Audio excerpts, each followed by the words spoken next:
She said, "Stop being so needy. I'll text you when I feel like it." I replied, "No problem." Then I muted her chat, turned off her read receipts, and put my phone on Do Not Disturb. I'm a 29-year-old guy, work as a project manager in construction. My job is literally putting out fires and managing chaos.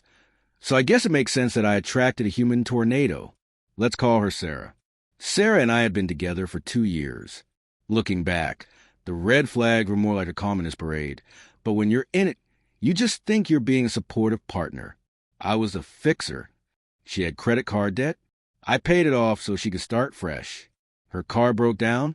I co-signed a loan for a new one because her credit was shot. She wanted to switch careers for the third time. I covered the rent while she found her passion. I was building a life. She was just kind of camping out in it. The dynamic was simple. I gave, she took. She called it partnership.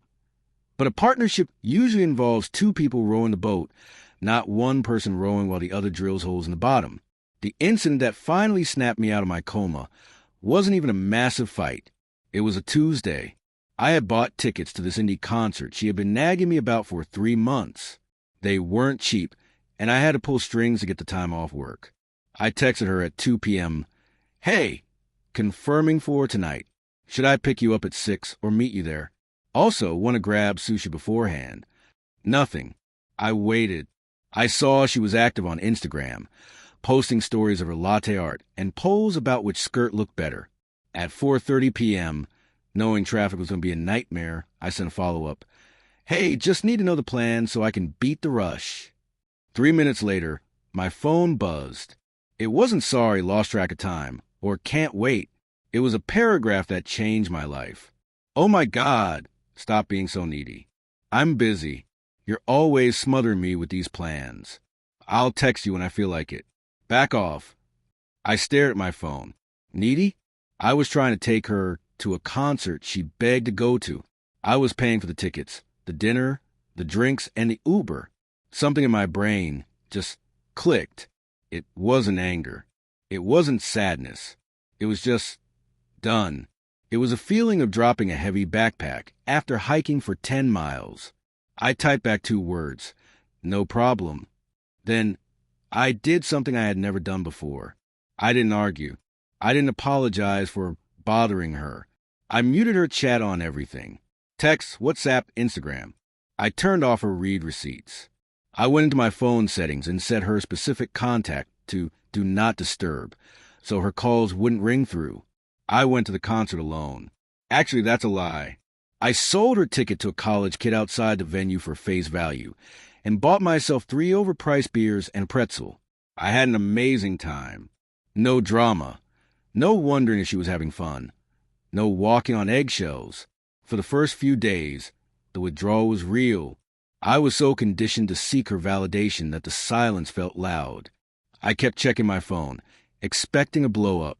But because I had her muted, I saw nothing. The silence stretched from 3 days to a week, then 2 weeks, then 3. My anxiety plummeted. My skin cleared up. I slept 8 hours a night.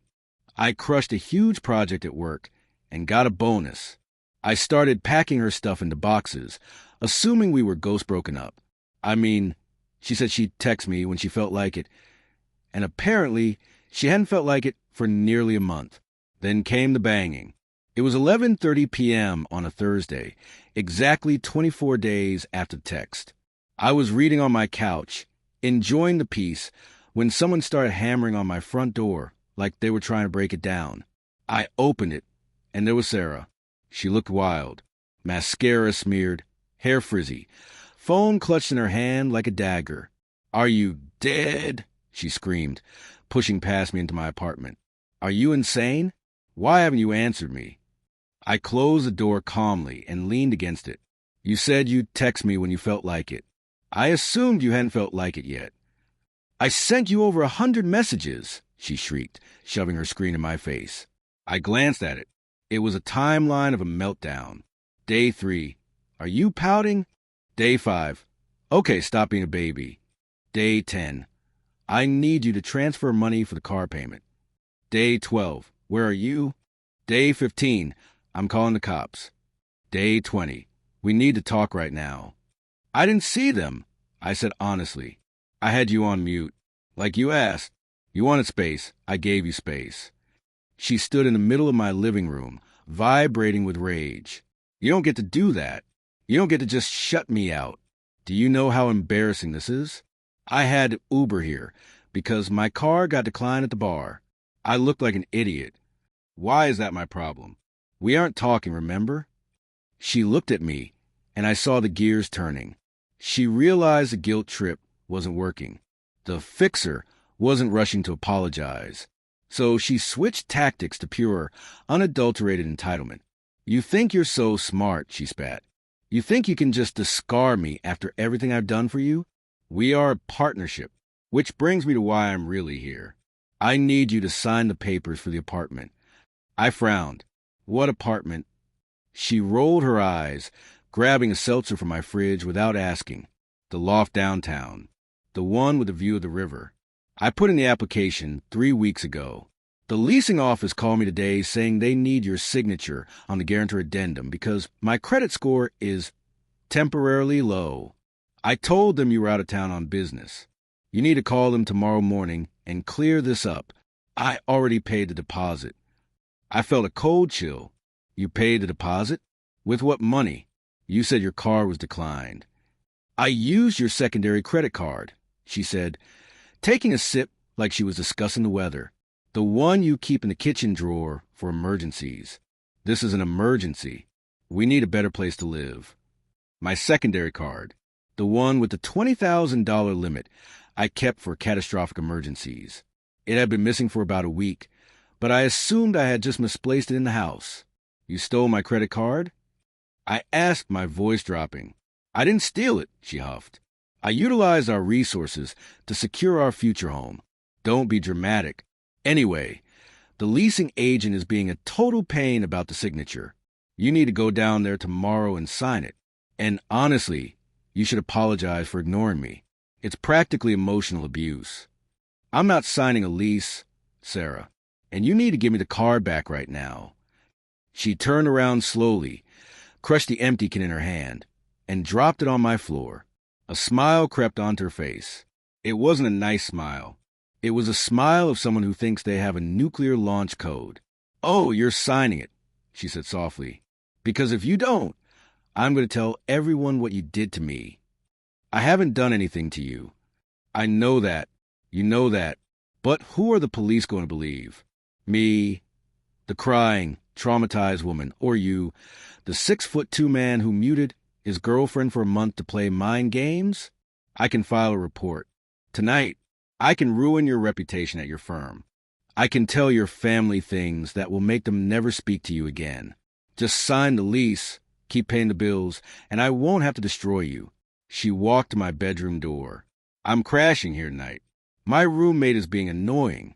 Make sure you call them by 9 a.m. She slammed the door. I stood there in the silence. Most people would panic. But remember, I'm a project manager. I deal with risk assessment. And right then, I realized Sarah wasn't a girlfriend. She was a liability. A dangerous, malicious liability.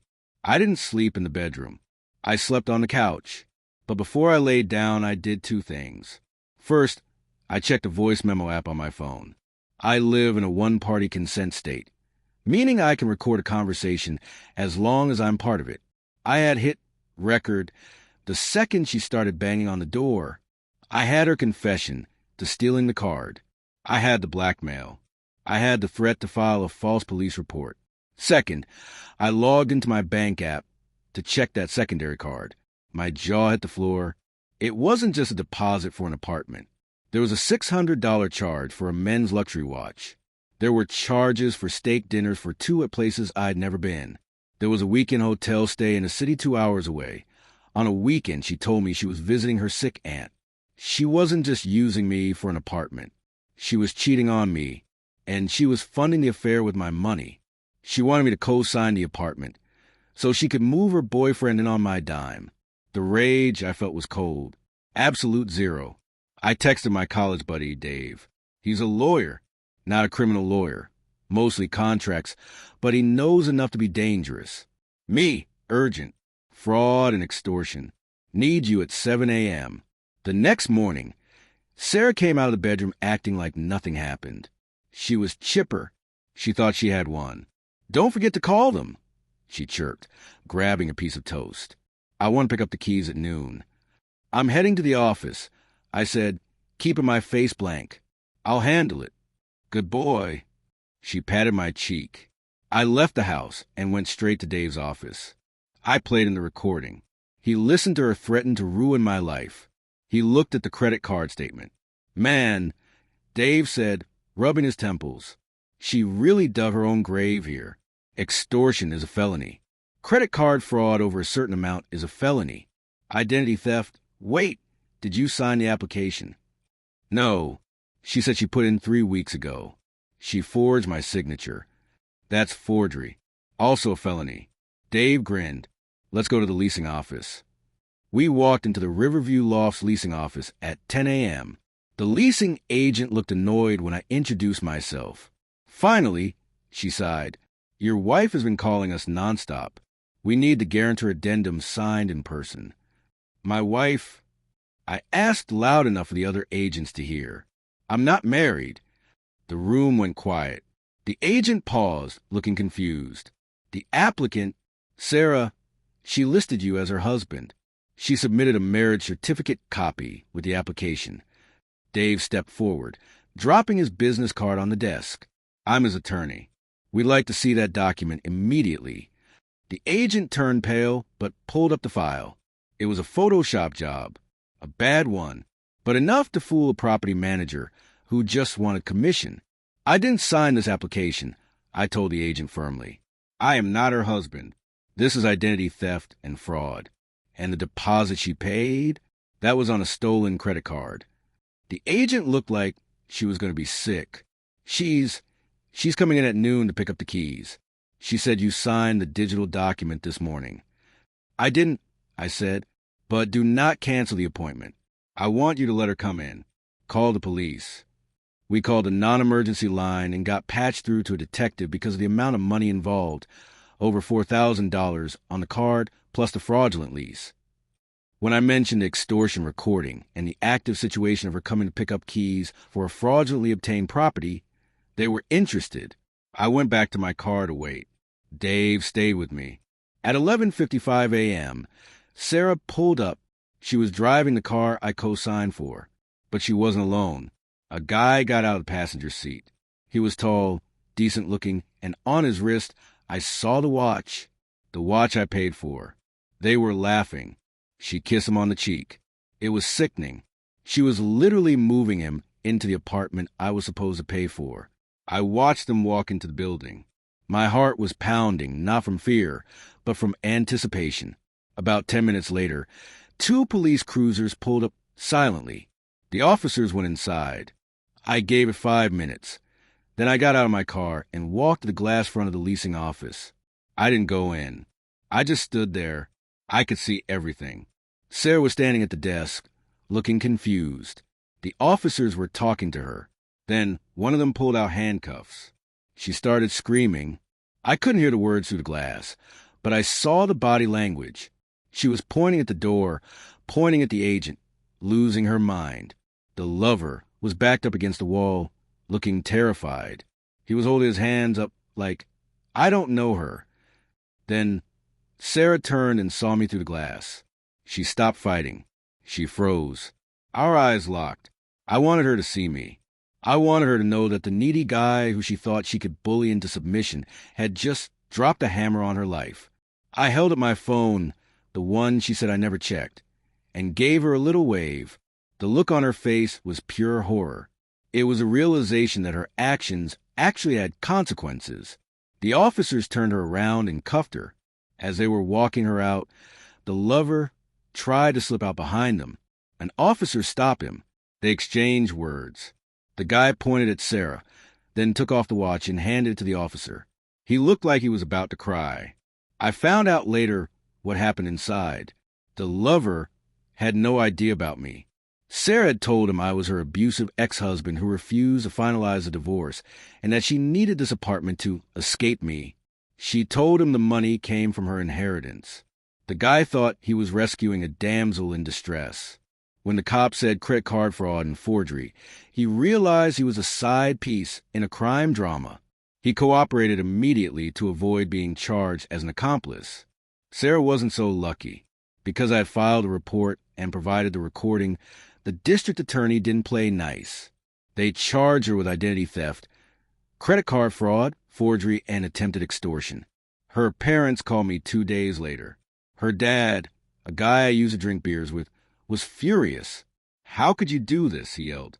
"She's in jail. She says you set her up. She says you gave her permission to use the card. She forged a marriage certificate, Jim," I said, "and she threatened to accuse me of domestic abuse if I didn't sign the lease. Check your email. I sent you the audio file." There was a long silence on the line. Then a click.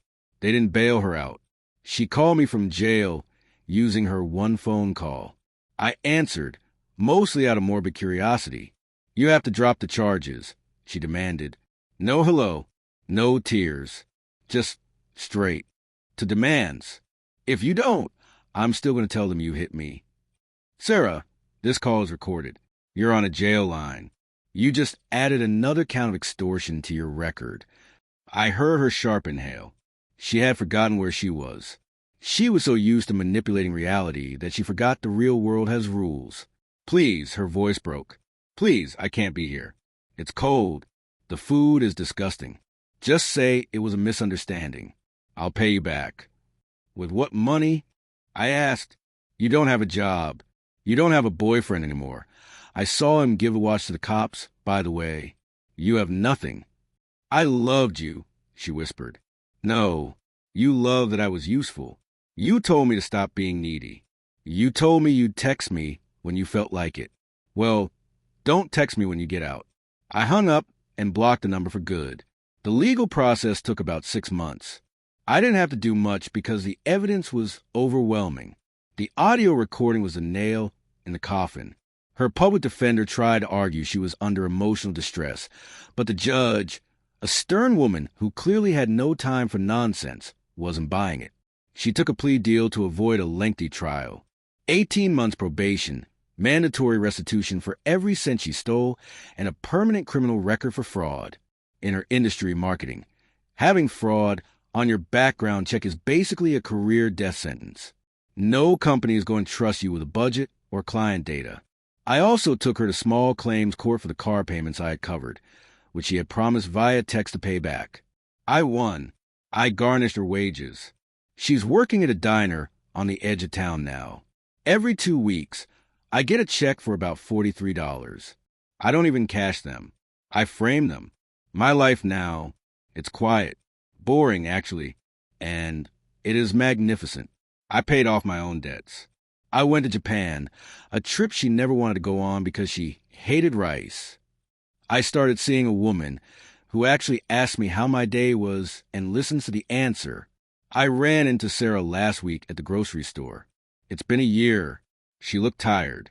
She was buying generic cereal and box wine. She saw me. She saw the cart I was pushing. Steaks, good wine, flowers for my girlfriend. She opened her mouth to speak. I didn't look away. I didn't scowl. I just looked right through her like she was a ghost. I turned my cart down the next aisle and kept walking. I didn't need to say anything. I had finally learned the lesson she taught me. I didn't need her, and I certainly didn't need to acknowledge her until I felt like it. And spoiler alert, I never felt like it again. I learned that needy is just a word manipulators use when you have standards. I learned that silence is the loudest noise you can make. And I learned that sometimes the best response to disrespect isn't a fight. It's a mute button.